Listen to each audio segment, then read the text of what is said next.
اس سے پہلے سورہ آل عمران کی مختلف آیتوں کا خلاصہ پیش کیا گیا۔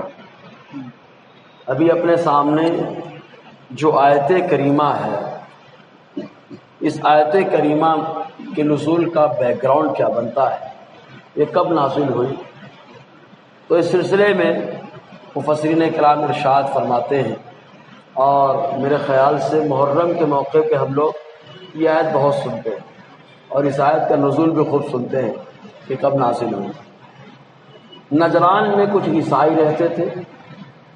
حضور صلی اللہ علیہ وسلم نے جب لوگوں کو بتایا کہ عیسیٰ علیہ السلام اللہ کے خاص بندے ہیں، پیغمبر ہیں، کلمہ کن سے اللہ تعالیٰ نے انہیں پیدا فرمایا، کماری عفت مآب پارسا حضرت مریم رضی اللہ تعالی عنہا کی شکم اطہار میں دم جبرائیل کی برکت سے اللہ تعالیٰ نے انہیں وجود بخشا۔ جب یہ آقا علیہ السلام نے اعلان فرمایا، مسلمانوں نے اس عقیدے کی ترویج و اشاعت کے لیے انتھک محنت شروع کر دی، تب نجران کے عیسائیوں کو بڑی فکر لاحق ہوئی، اگر یہ معاملہ آئے گا تو ہمارا تو سارا معاملہ ملیا میٹ ہو جائے گا۔ تب وہ لوگ حضور صلی اللہ علیہ وسلم کی بارگاہ میں آئے اور بڑے تیز ترار انداز میں حضور سے گفتگو شروع کی اور کہا، آپ یہ کیسے کہہ رہے ہیں جبکہ حضرت عیسیٰ علیہ السلام تو اللہ کے بیٹے ہیں؟ معاذ اللہ۔ حضور صلی اللہ علیہ وسلم نے فرمایا، تمہارے پاس کیا دلیل ہے؟ ان لوگوں نے کہا، کیا کوئی بغیر باپ کے پیدا ہوتا ہے؟ میرے نبی نے فرمایا، بس بغیر باپ کے پیدا ہو گئے اس لیے تم نے خدا کا بیٹا کہا؟ اتنے میں جبرائیل آئے، کہا محبوب حضور چاہتے تو ڈائریکٹ کہتے، لیکن مصطفیٰ کچھ دیر ٹھہر گئے، کیونکہ مصطفیٰ جب ٹھہرتے ہیں تو اللہ تعالیٰ کا کلام اترتا ہے۔ مصطفیٰ کی خاموشی کلام الہی کے نزول کا ذریعہ۔ جبرائیل آ گئے اور آنے کے بعد کہا، اے محبوب آپ کہیں، اللہ تعالیٰ کہتا ہے کہ آپ کہہ دیں اگر بغیر باپ کے ہونا یا اللہ کے بیٹے ہونے کی نشانی ہے تو پھر تو آدم کو کیا کہو گے؟ ان کو تو اللہ نے بغیر ماں باپ کے پیدا فرمایا، ان کے بارے میں کیا کہو گے؟ تو نجران کے عیسائی خاموش بیٹھ گئے، وہاں تو ٹھنڈے ہو گئے لیکن چلے گئے۔ اس کے بعد ہاتھ پاؤں مارنا شروع کر دیا، بڑے تم طراق انداز میں ہاتھ پاؤں مارتے رہے، حتیٰ کہ مصطفیٰ جان رحمت نے، جب آدمی دلیل سے باتیں نہیں مانتا، پہلے مباحثہ ہوتا ہے، مذاکرہ علم ہوتا ہے، آپس میں تبادلہ خیال ہوتا ہے، دلیلیں پیش کی جاتی، جو سمجھدار ہوتا ہے وہ ایکسیپٹ کر لیتا ہے، لیکن جب انکار کرنے کی نوبت آنے لگے، بندہ منکر ہونے لگے، تب جا کر کے مناظرہ ہوتا ہے۔ اور مناظرے سے بھی کام نہ چلے، اور مناظرے کا مطلب یہ نہیں ہوتا کہ ہم اپنے آپ کو بڑا ثابت کریں، دوسرے کو چھوٹا ثابت کریں۔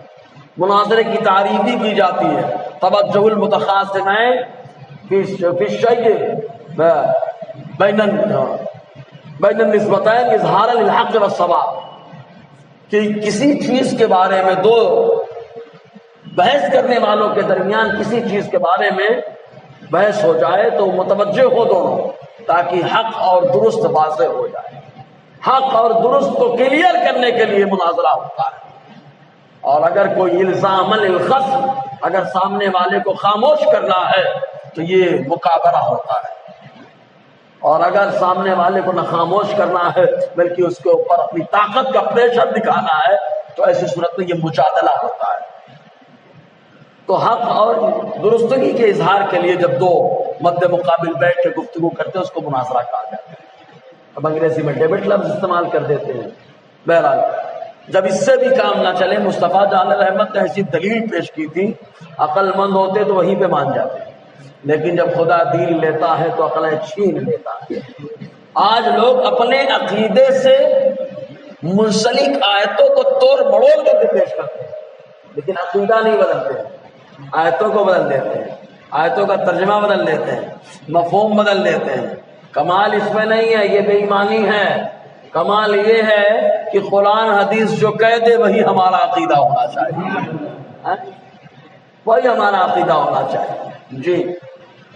لیکن ہر آدمی قرآن و حدیث کو سمجھ نہیں پاتا، یہدی بہ کثیرا ویضل بہ کثیرا، یہ قرآن ہے جو بہتوں کو راہ راست پہ لگاتا ہے اور بہتوں کو گمراہ کر دیتا ہے۔ یا اللہ تو پھر کیا کریں؟ گمراہ کس کو کرتا ہے؟ وما یضل بہ الفاسقین، جو آدمی نالائق ہو گیا، فاسق ہو گیا، اس کو گمراہ کر دیتا ہے یہ قرآن۔ یا اللہ تو پھر ہدایت جن کو دیتا ہے وہ جماعت کون سی ہے؟ تو میرے مولا نے پہلی فتح فرما دیا صراط الذین انعمت علیہم، یہ ان کی جماعت ہے جن پر میں نے انعام کیا ہے۔ یہ کس کی جماعت ہے؟ جس پر اللہ نے انعام کیا۔ من النبیین، نبیوں کی جماعت ہے، والصدیقین، سچوں کی جماعت ہے، والشہداء، شہیدوں کی جماعت ہے، والصالحین، اولیاء اللہ کی جماعت ہے۔ کہا یہ کہاں پائے جاتے ہیں؟ کہا اہل سنت والجماعت، اسی لیے تو پھولے نہیں سماتے ہیں، جو بھی آئے سب اہل سنت والجماعت کے عقیدے کی ترجمانی کرتے رہے جی۔ تو نہیں مانے وہاں پر، بات کے چلے گئے۔ اور پھر اس کے بعد چیلنج مباہلہ مصطفیٰ نے ایکسپٹ کر لیا، آؤ مباہلہ کرو۔ مباہلے میں کیا ہوتا ہے؟ ہمارے یہاں بہت بیچ میں چلا تو جس کو دیکھو مباہلے پہ مطلب لب کھول رہتے کہ سنیوں کو مباہلے کا چیلنج نہیں کرنا چاہیے، پہلے معلومات لے اس کے بعد گفتگو کریں۔ بولے مباہلے کا نتیجہ نہیں نکلتا، ہم کہتے ہیں کرنٹ نکلتا ہے، لیکن ہر ٹائم مباہلے کا چیلنج بھی نہیں ہے۔ مباہلے کے لیے شرطیں ہیں کچھ، ان مراحل سے گزر کر کے مباہلہ ہے۔ یہ دیکھو نا تفسیر کبیر کے اندر خالد ابن ولید کے پاس ایک کیا گیا یہودی، اور آنے کے بعد اس نے کہا اسلام سچا ہے، ہم کیسے مان لیں اسلام سچا ہے؟ اگر آپ یہ زہر کا پیالہ پیے زہر کا اثر نہ ہو تو میں مان لوں۔ یا اللہ میرے مولا تو ہی تو سب کچھ ہے، تو شافی بھی ہے، سب کچھ ہے تو مولا۔ خالد ابن ولید کے سامنے اسلام کو چیلنج کیا گیا تھا، اور جب چیلنج اسلام کے بارے میں ہو، پیغمبر اسلام کے بارے میں ہو، مناظرے سے کام نہ چلے تو خالد ابن ولید کے غلام مباہلے کے میدان میں اترتے۔ اسلام کو چیلنج کیا تھا اس نے، سچا ہے تو زہر پی کے بتا۔ آج کا انسان ہوتا تو بدن کانپنے لگتے، نہیں نہیں نہیں، مباہلہ کرنا ہمارا کام نہیں ہے۔ ارے پاگلو، مباہلہ کرنا انبیاء کا طریقہ رہا ہے، مباہلہ کرنا غلام انبیاء کا طریقہ رہا ہے۔ حضرت ابراہیم نے خود کیا، آقا علیہ السلام نے کیا، حضرت خالد ابن ولید نے کیا۔ سامنے پیالہ زہر کا لیا، بسم اللہ پڑھا، پی گئے۔ اور بسم اللہ کی تاثیر ہے، پڑھا ہے بسم اللہ، زہر پی گئے۔ دیکھنے میں زہر تھا لیکن پی رہے ہیں تو زہر پی رہے ہیں، لیکن اللہ نے اثر کو ختم فرما دیا۔ قبر میں جانا یہ کمال ہے۔ ہم قبر میں جانے سے بچنے کی دعا نہیں کرتے کہ اللہ ہم کو قبر سے بچا، ہم یہ کہتے ہیں اللہ عذاب قبر سے بچا، کیونکہ عذاب قبر خطرناک ہے۔ تو وہ جو لکوڈ آیا تھا، وہ بہنے والی شے آئی تھی، ہم اس سے نہیں ڈرتے ہیں، اس کے اندر جو عذاب ہے اس عذاب سے ڈرتے ہیں، اور میرا مولا جس کے لیے چاہے اس عذاب کو ختم فرما دیتا ہے۔ مولا قادر مطلق ہے۔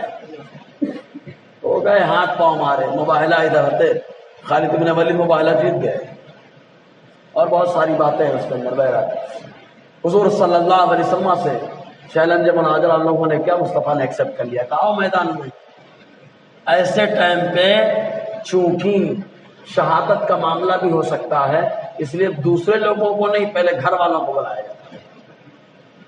اسی لیے حضور صلی اللہ علیہ وسلم اپنے گھر والوں کو لے کے گئے۔ اللہ نے فرمایا محبوب کو آ جاؤ میدان میں، تم بھی اپنے گھر والوں کو لاؤ، میں بھی اپنے گھر والوں کو لاؤ۔ ہم لوگ اپنے گھر والوں کو لاتے ہیں ذاتی لڑائی کے لیے، بھائی بھائیات کے لیے لاتے ہیں ذاتی لڑائی کے لیے۔ مصطفیٰ لائے ہیں تو عظمت عیسیٰ کے لیے، عظمت عیسیٰ کے لیے لائے۔ جب آقا علیہ السلام حضرت عیسیٰ علیہ السلام کی عظمت پر پہرا دینے کے لیے اپنے گھر والوں کو قربان کرنے کے لیے میدان میں لا سکتے ہیں، تو ہم مصطفیٰ کے غلام ہیں، آقا کے شاہد ہیں۔ حضور صلی اللہ علیہ وسلم میدان میں گھر والے کے ساتھ تھے۔ اور سنتے ہیں آپ، عاقب عبد المسیح دونوں بڑے سردار تھے نصرانیوں کے، جب آئے میدان میں، تفصیلی واقعہ ہے، میں تفصیل میں نہیں جا رہا کیونکہ تقریر کا موقع نہیں ہوتا، درس الگ ہوتا ہے، تقریر کا ماحول الگ ہوتا ہے، اور ہماری قوم بھی تقریر سننا چاہتی ہے تو کوئی لچھے دار، مطلب لچھے دار سے مراد کیا ہے کہ آؤ باؤ شائیں جو بھی آئے چلنے دو، نہیں، آج ماحول بنانے کی ضرورت ہے، علمی گفتگو، اپنا علمی مقام، اپنا اسٹیٹس بلند کریے۔ وہ نہ جانتے سنیوں کیا کہتے، بڑے بھولے ہوتے بیچارے، بڑے بھولے ہوتے بیچارے، جو جیسا پڑھا دیتا ہے پڑھ لیتے ہیں۔ ہم لوگ پڑھتے بھی ہیں لیکن کس کی بات؟ ہر آدمی کی بات نہیں پڑھتے ہیں، ہم کسوٹی پہ پرکھتے ہیں، شریعت کے مطابق جو بات کرتا ہے اس کو بھی مانتے ہیں، اس کی بات کو بھی مان لیتے ہیں، یہ کسوٹی ہماری ہونی چاہیے۔ تو حضور صلی اللہ علیہ وسلم کے سامنے آیا تو جانتے دونوں سردار عاقب عبد المسیح جانتے کیا بولتے ہیں؟ انی لأری وجوہا، ہم ایسے چہرے کو دیکھ رہے ہیں، لو سأل اللہ، اگر اللہ سے دعا کر دیں کہ مولا پہاڑ کو ہٹا تو ان کی دعا کی برکت ہوگی، پہاڑ اپنی جگہ سے ہل جائے۔ ایسے چہروں کو میں دیکھ رہا ہوں۔ عافیت اسی میں کہ صلح کرو نکلو یہاں سے، عافیت اسی میں نکل جاؤ یہاں سے۔ عافیت ان لوگوں نے اسی میں سمجھی، صلح کی چلے گئے، کمپرومائز، ان کا عقیدہ خراب تھا اس لیے صلح کر گئے۔ عقیدہ مصطفیٰ نے جو دیا ہمیشہ باقی رہنے والا ہے نا، تو اسی تعلق سے اللہ تعالیٰ فرماتا ہے ان مثل عیسی عند اللہ کا مثل آدم۔ پہلے دیکھ لیں یہاں پہ 3 گروہ میدان میں آئے حضرت عیسیٰ کے بارے میں۔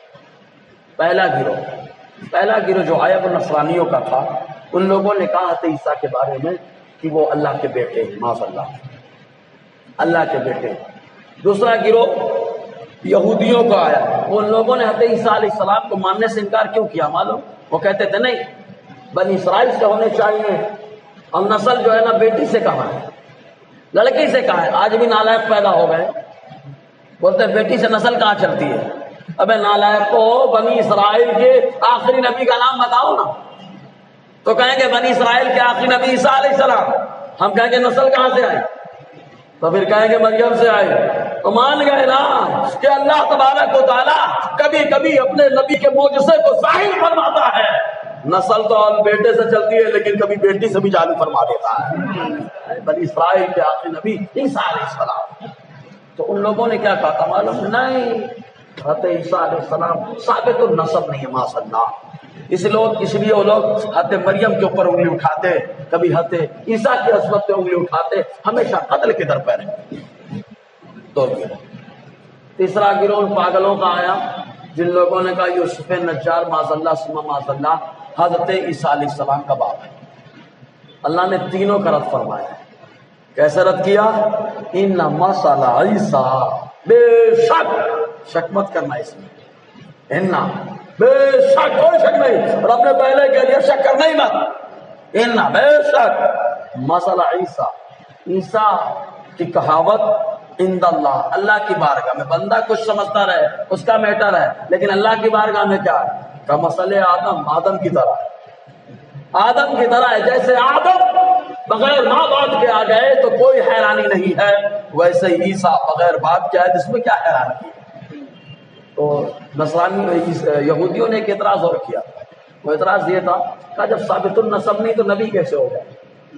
تو نالائقوں کو بتایا گیا بات کر رہے ہو تو یہ اللہ تعالیٰ کی قدرت کی نشانی ہے، اگر یہی معاملہ ہے تو آدم کو کیسے تم نبی مانتے ہو؟ کیسے نبی مانتے ہو؟ وہ تو بغیر باپ کے بھی ہے بغیر ماں کے بھی ہے، لیکن نبی مانتے ہو کہ دنیا کا پہلا نبی کہا آدم علیہ السلام۔ کہا جب وہاں پہ نبی ماننے میں تم کو ڈاؤٹ نہیں ہے تو یہاں کیوں ڈاؤٹ کر رہے ہیں؟ سمجھ رہے کہ نہیں؟ جی ایک چیز اور، تو تینوں کا رد فرمایا گیا۔ ایک چیز اور ہے، وہ یہ ہے آپ حضرت عیسیٰ کے بارے میں غور کریں گے تو حیرانگی ایک اور ظاہر ہوگی، حضرت آدم کے بارے میں غور کریں گے تو اور حیرانگی ظاہر ہوگی۔ حضرت عیسیٰ کو اللہ نے بغیر باپ کے بنایا، ان سے زیادہ حیران کن معاملہ حضرت آدم کا ہے، کیونکہ بغیر ماں بغیر باپ کے بنایا ہے نا۔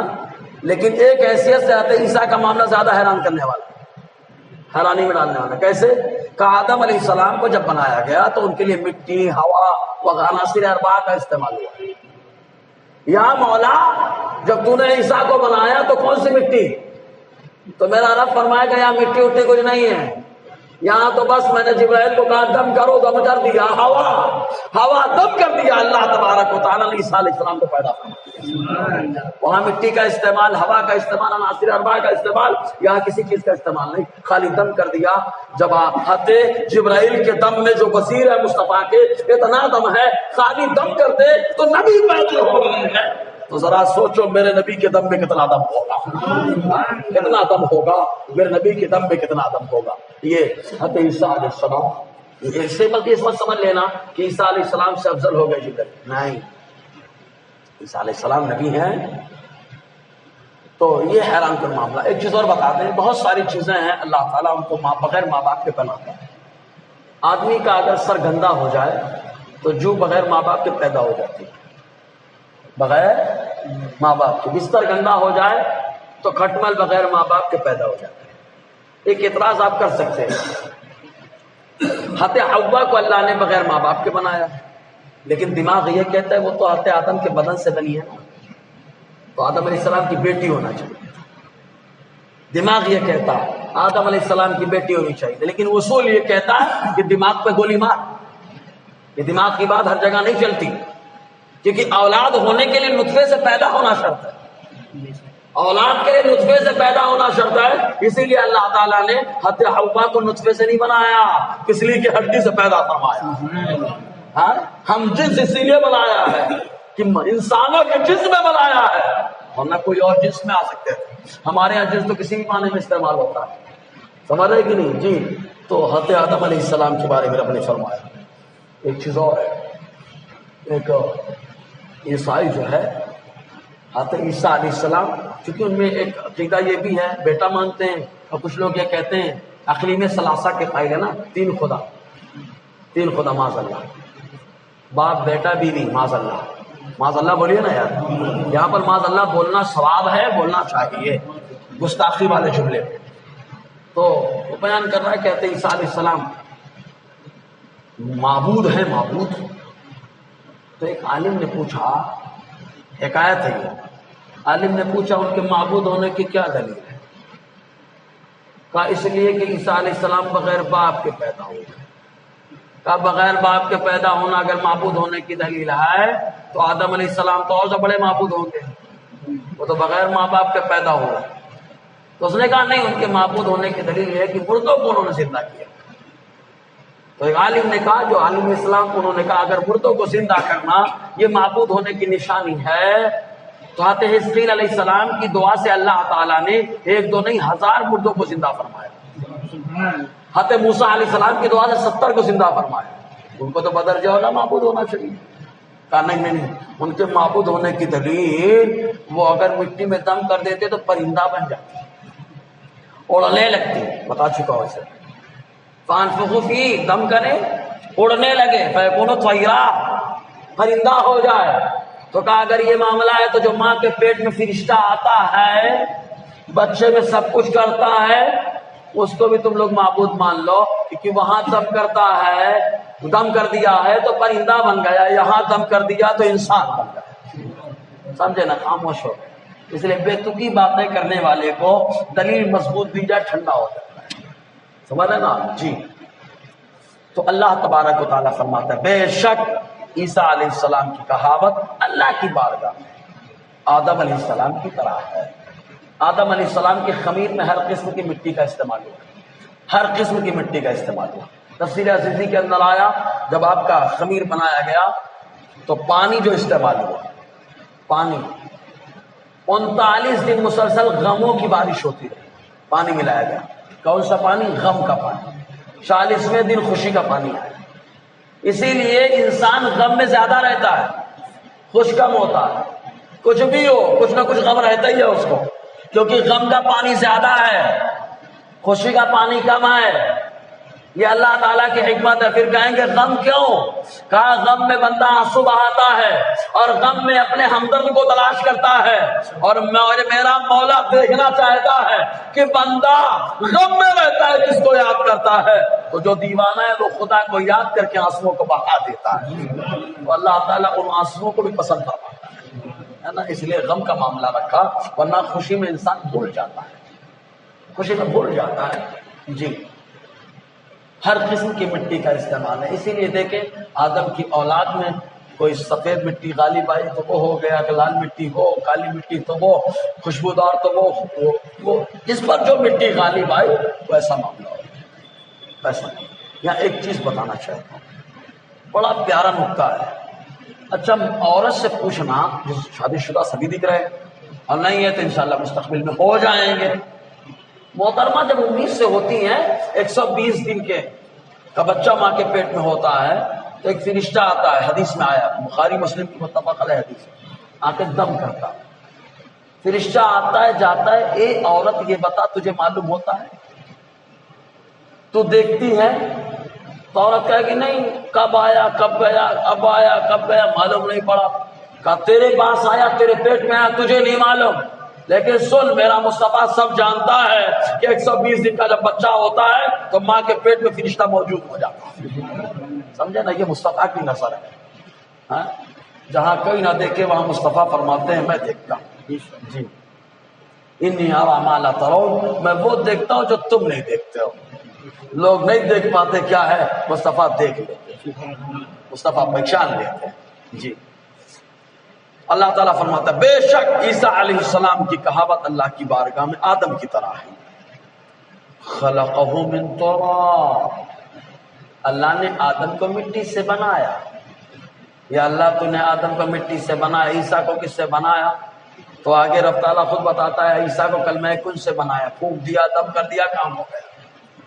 اور دم کیا کس نے؟ حضرت جبرائیل۔ جی پھر آتے مریم رضی اللہ تعالی عنہ، دیکھیے نقطے کی بات، بچہ دو چیزوں سے بنتا ہے، نطفے سے، اور پھر اس کے بعد نطفہ کیا ہوتا ہے؟ خون ہوتا ہے، نطفے سے بنتا ہے، پھر ماں کے پیٹ میں رہتا ہے، تو ماں کو جو پیریڈ آتا ہے تو وہی خون جو ہے نا جب تک بچہ پیٹ میں رہتا ہے اس کی غذا بن جاتا ہے، بچہ اسی کو کھاتا ہے، اسی کو کھاتا ہے، تو خون ناپاک ہوتا ہے، لیکن کسی کے لیے دیکھو اس دنیا میں حلال ہے، اس دنیا میں حرام ہے، اس دنیا میں حلال ہے۔ سمجھ نا، دنیا کی بات ہے۔ جیسے سونا اس دنیا میں استعمال مرد کرے حرام ہے، جنت کی دنیا میں استعمال کرے تو چاہے جتنا استعمال کرے حلال ہے۔ سمجھے کہ نہیں؟ اس دنیا میں جو ہے، اس دنیا میں جلوہ محبوب ملے نہ ملے، لیکن قبر میں ملتا ہے، یہ ایک دم کلیئر ہے۔ سمجھے نا؟ تو بہت سارے احکام، دنیا بدلتے ہی حکم بدل جاتے ہیں۔ عالم ارواح میں خالی ایک ہی چیز کا سوال ہے، کیا تم نے مجھے رب مانا؟ سب نے کہا مولا ہم نے تجھے رب مانا۔ بس کافی ہے، چلے گا۔ علماء سے الگ لیا گیا، پھر اور انبیاء سے الگ لیا گیا، پھر عالم ارواح میں، لیکن عوام سے خالی یہ پوچھا گیا تم مانتے ہو کہ میں تمہارا رب ہوں؟ سب نے کہا ہاں مانتے ہیں۔ پیدا ہوا تو رب نے اسی ماننے کی بیس پہ فرمایا مصطفیٰ کی زبان سے کہ ہر بچہ فطرت پہ پیدا ہو رہا ہے، یعنی اسی فطرت و طریقے پہ پیدا ہو رہا ہے۔ پھر اس کے والدین یا تو یہودی بناتے ہیں، یا نصرانی بناتے ہیں، یا مجوسی بناتے ہیں، حکم الگ الگ ہوتا ہے، دنیا بدل گئی۔ سمجھ رہے نا، دنیا بدل گئی، حکم بدل گئی۔ جی تو اللہ نے مٹی سے بنایا۔ مٹی کو دیکھو عربی میں ہم لوگ تو خالی مٹی ہی بول دیتے ہیں، لیکن مٹی کئی طریقے کی ہوتی ہے۔ ایک سوکھی مٹی ہوتی ہے، ایک گیلی مٹی ہوتی ہے، پھر ایک لیسا دار مٹی ہوتی ہے چپکانے والی، اپنے یہاں کی بہت بڑے پیار سے پاؤں کا بوسہ لیتی ہے مٹی، چھوڑنا نہیں چاہتی، گیلی ہو جائے خالی قدم رکھ دو، آپ کے قدموں سے مس ہو جائے گی۔ ماں صاحب کہاں جا رہے ہو؟ یہ تو امان صاحب کو بھی پکڑ لیتی ہے، ایمان صاحب کو نہیں۔ تو مٹی الگ الگ ہوتی ہے۔ تو خشک مٹی کو تراب کہا جاتا ہے، مٹی خشک مٹی الگ الگ سے ملتی ہے۔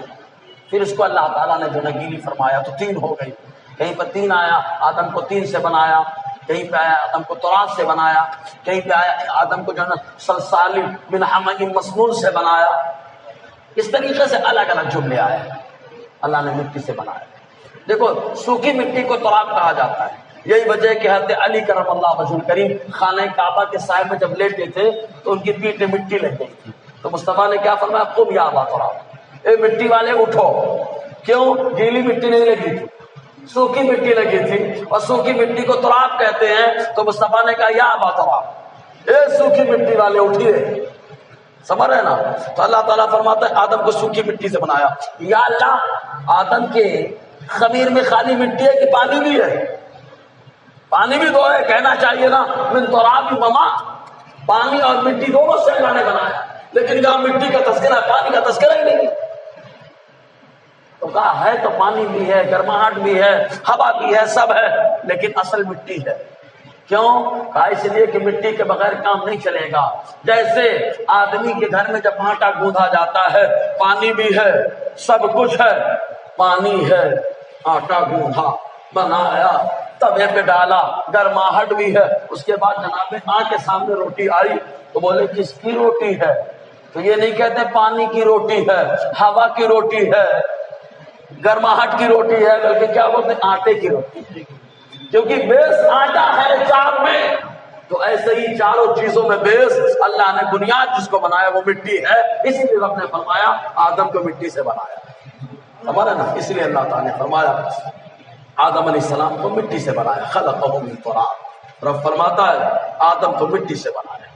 اچھا مٹی سنتی اونتی ہے، مٹی تو بہری ہوتی، کان وان ہے ہی نہیں، کان سنے گی، تو ہم کہیں کہ ہم لوگ دیکھتے ہیں کان وان نہیں ہے، لیکن رب قادر مطلق ہے، بغیر زبان کے بھی بلوانے پہ قادر ہے، بغیر کان کے بھی سنوانے پہ قادر ہے۔ اسی لیے روز سے محشر آدمی کے ران بولیں گے، ہاتھ بولیں گے، زبان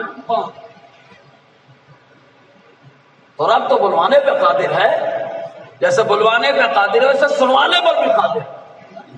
تو اگر کوئی کہے مجسمہ خالی بنا، مجسمہ بنا خالی، وہ تو مٹی ہے، مٹی کام سنتی ہے، ہم کہیں گے بلوانے والی طاقت چاہیے، ورنہ مٹی بھی سن لیتی ہے، اور اللہ قادر مطلق ہے۔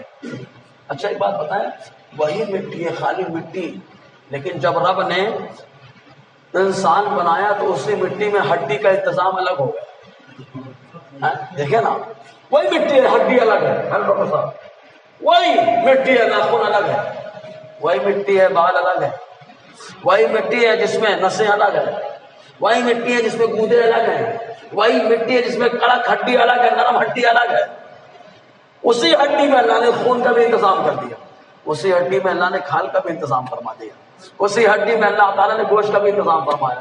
یہ اللہ تعالیٰ کی قدرت کاملہ کی عظیم نشانی موجود ہے، عظیم نشانی موجود ہے، اللہ تعالیٰ نے ایسا فرما دیا، ورنہ اگر رب چاہتا تو اچھا ایک چیز اور، چہرہ اور ہاتھ پاؤں کا جو سٹنگ کا سسٹم ہے، کہ سسٹم میں بے مثل و بے مثال ہے، ورنہ اگر مان لیجئے آنکھ یہاں ہوتی اس طرح، ناک اوپر، زبان نیچے، دانت یہاں، تو آدمی نوالا اٹھاتا، پہلے یہاں آنکھ پہ لے جاتا دکھاتا، سڑا تو نہیں ہے، خراب تو نہیں ہے، آنکھ بولتی ہاں ٹھیک ہے، پھر لے جاتا ناک پہ، سون بدبو تو نہیں آ رہی ہے، تو ناک سونتی، اس کے بعد لاتے کہاں زبان کو، زبان چکھتی، اتنی تیز نہیں ہے، پھر دانت پوچھتا تو کیسا لگتا، الگ الگ جانا پڑتا۔ واہ میرے مولا تیری قدرت کے قربان، تو نے جو سسٹم دیا، بندہ خالی نوالا اٹھاتا ہے، اٹھاتے اٹھاتے آنکھ دیکھ رہے، ناک سونگ رہی ہے، زبان ذائقہ لے رہی ہے، دانت پیس رہے ہیں، حلق نگل کے آدمی کو طاقت فراہم کر رہی ہے، یہ اللہ تعالیٰ کی قدرت کی عظیم نشانی ہے۔ ایسے ہی تفسیر نعیمی کے اندر ایک حکایت بیان کی گئی، چونکہ کچھ لوگ، اب ہم کو تو سمجھتا نہیں کہ ہم کھیلے نہیں کبھی، اور کھیلنا بھی حرام ہے، شطرنج، تو ایک نوجوان گزر رہا تھا، اس نے کہا شطرنج جتنا بالش بھر کا ہے، بالش بھر کا جتنا بھی بڑا رہتا ہو، بولے بالش بھر کا ہے، لیکن جب کھیلو تو ایک نیا کھیل ہوتا ہے، ایک نئی چال ہوتی ہے، بڑی حیرانی ہوتی ہے اس کھیل پر، ہمیشہ نئی نئی چال۔ آپ نے فرمایا بالش بھر شطرنج میں تو پریشان ہے، ارے میرے مولا کی قدرت دیکھ، ایک بالش انسان کا چہرہ ہے، لیکن جس انسان کو دیکھے گا نیا لک نظر آئے گا، نیا لک نظر آئے گا، یہ اللہ تعالیٰ کی قدرت کامل ہے، خالی کن سے انسان کو بنایا ہے، اور پھر دیکھو ایک ہی آدم سے بنے ہیں لیکن دینے الگ الگ ہے، آدم کی اولاد ہے، ایک ہی آدم سے اللہ نے بنایا، لیکن دیکھو الگ الگ کر دیا۔ واہ میرے مولا تیری قدرت پہ قربان، یہ ہے پروردگار، حکمت سے اس نے بنایا۔ ذرا دیکھیں پاؤں کا سسٹم بھی عجیب، کتنا شاندار ہے، اگر پاؤں اوپر ہوتے ہاتھ نیچے تو کیا کر لیتے، آزو بازو میں پاؤں ہوتے تب کیا کر لیتے، یہ تو چلنے میں کبھی ایسے چلنا پڑتا ہے، کبھی ایسے چلنا پڑتا، لیکن وہاں میرے مولا تیری قدرت بے مثل و بے مثال ہے۔ خالی کس چیز سے اللہ نے سسٹم بنایا؟ رب فرماتا ہے ثم قال له کن، رب نے فرمایا مجسمے کو ہو جا، فیکون، رب کا حکم مل گیا، وہ ہوتی جا رہی ہے۔ یہ اللہ تعالیٰ کی قدرت کاملہ کی نشانی ہے۔ اسی لیے بندہ اگر اللہ تعالیٰ کی قدرت اور اس کی نعمت کا شکر ادا کرنا چاہے تو کبھی نہیں ادا کر سکتا۔ ہمارے یہاں لوگ اکثر گھبراتے ہیں کہ یار اگر نہیں یہ ہوگا نہیں ہوگا تو بھوکے مر جائیں گے، حالات ایسے ہیں، کیا ہوگا، کاروبار ہونا چاہیے تب تو گھر بار بنے گا۔ میں کہتا ہوں آدمی کبھی کبھی سب کچھ رکھنے کے باوجود تو تکلیفوں پڑا رہے، صحیح ہے نا، سب کچھ ہے، کھانا والا ہے لیکن وہ بند ہے، چل ہی نہیں رہا ہے. کما لیا آپ نے اپنی طاقت سے، لیکن استعمال کرنے کے لیے رب کی رحمت چاہیے. استعمال کرنے کے لیے رب کی رحمت چاہیے. رب کی رحمت نہیں استعمال کر پائے گا. اس لیے انسان کو گھمنڈ کرنے سے پہلے احساس ہونا چاہیے کہ اگر رب کی قدرت نہیں ہے تو بندہ کچھ بھی کر لے، استعمال نہیں کر سکتا. یہ رب کی رحمت ہے کہ بندہ محنت سے کما کے لایا، خالی دیوالا ڈالا، اللہ تعالیٰ نے کرم فرمایا، بندے نے کھا لیا. ورنہ ذرا پیٹ میں جانے کے بعد تو گلنا ہی نہیں چاہیے نا، نہ گلے تو حالت خراب. لیکن واہ میرے قدرت کی نشانی، اللہ کی نشانی. ہاتھ میں رکھو تو نہ گلے، زبان پہ رکھو تو نہ گلے، پیٹ میں ڈالو گل جائے. پیٹ میں ڈالو تو گل جائے، نہ گلے تو حالت خراب ہو جائے. یہ اللہ تعالیٰ کی قدرت کی عظیم نشانی ہے. تو پھر لوگوں نے اعتراض یہ کیا کہ اللہ تعالیٰ نے کیسے مٹی کو سنوا دیا؟ تو میں نے وضاحت کری دی، اللہ نے ایسے سنوا دیا تو قادر مطلق ہے. میں نے تو مصطفیٰ جو نائب خدا ہیں، خلیفہ خدا ہیں مطلق، ان کو بغیر زبان والے کو بلواتے ہوئے دیکھا، بغیر زبان والے کو بلواتے ہوئے دیکھا. کہا بخاری کی حدیث لانا کام بخاری کے لائیں. کہا کون سی حدیث؟ کا دیکھ لو، یہ لکڑے کا ستون ہے، حضور اسی پہ کھڑے ہو کے منبر پہ خطبہ دے رہے ہیں. حضور صلی اللہ علیہ وسلم نے خطبہ دیا، اگر چومتے تو بات کچھ اور ہوتی. مصطفیٰ نے قدم لگایا، قدم نازنین مصطفیٰ کی برکت سے یہ معاملہ ہوا کہ ایک خاتون نے الگ سے ایک ممبر بنوا کے دے دیا، مصطفیٰ نے اس کو الگ کر دیا. فراق نبی میں وہ رو رہا ہے، یا اللہ اس کی زبان کہاں ہے، کیسے رو رہا ہے؟ اے انس کیسے کہہ رہے ہو؟ اے امام بخاری کیسے یہ حدیث لے رہے ہو؟ تو امام بخاری کہیں گے ہم حدیث ایسے لے رہے ہیں کیونکہ ہمارا عقیدہ ہے خدا بھی بلوانا جانتا ہے، اور خدا نے اپنے مصطفیٰ کو وہ پاور دیا، قدم لگا دے تو مردہ بھی بولنا جانتا ہے. ان کے قدموں کی برکت ہے. سمجھ رہے کہ نہیں آپ؟